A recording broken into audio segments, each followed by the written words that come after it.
Have you ever wondered, did Mother Mary actually die, or was she taken directly to heaven? This question has fascinated believers, theologians, and historians for centuries. Some claim she experienced a natural death, while others believe she was assumed into heaven without seeing death. But what does the Bible say? What does history reveal?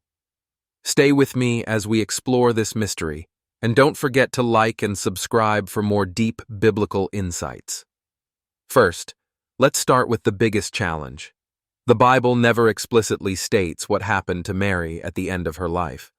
Unlike Jesus, whose crucifixion and resurrection are thoroughly documented, Mary's final days are mysteriously absent from Scripture. The last significant biblical mention of her is in Acts chapter 1:14, where she is found praying with the disciples after Jesus' ascension. But after that, silence. So where do we get our beliefs? The Catholic and Eastern Orthodox traditions teach the Assumption of Mary, the belief that she was taken body and soul into heaven.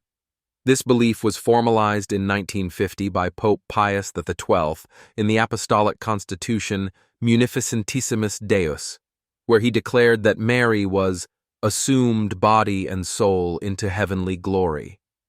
But is there any scriptural basis for this? Some scholars refer to Genesis 3:15, where God tells the serpent that a woman and her offspring will crush its head. Many theologians see this as a foreshadowing of Mary's special role in salvation history. Others look to Revelation 12, which describes a woman clothed with the sun, standing on the moon, crowned with 12 stars. Some believe this is symbolic of Mary's ultimate glorification, though others argue it represents Israel or the Church. But what about historical and archaeological evidence? Unlike Jesus, Peter, or Paul, there is no tomb of Mary that has ever been definitively identified. Some traditions claim she died in Ephesus, where the Apostle John took her, based on early Christian writings and the house of the Virgin Mary found there. Others claim she died in Jerusalem, where a site known as the Tomb of the Virgin Mary exists in the Kidron Valley. But if Mary had a tomb, why is there no widespread veneration of her relics, as we see with other saints? Compare this to Elijah, who, according to 2 Kings 2:11, was taken up to heaven in a chariot of fire, never experiencing death. Could Mary have experienced something similar? Some church fathers, like Saint John of Damascus, argued that it would be fitting for the Mother of God to be spared the decay of death.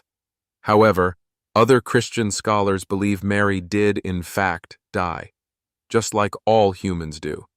After all, Romans 5:12 states, "Therefore, just as sin entered the world through one man, and death through sin, and in this way death came to all people, because all sinned."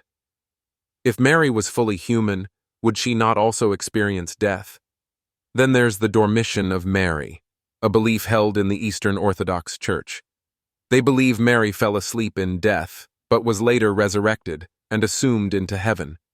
The term dormition, meaning falling asleep, implies a peaceful transition rather than a painful death. So what can we conclude? The Bible is silent. History provides multiple conflicting traditions. Theology offers interpretations but no definitive proof. What we do know is that Mary played a pivotal role in Jesus' life and in God's plan of salvation.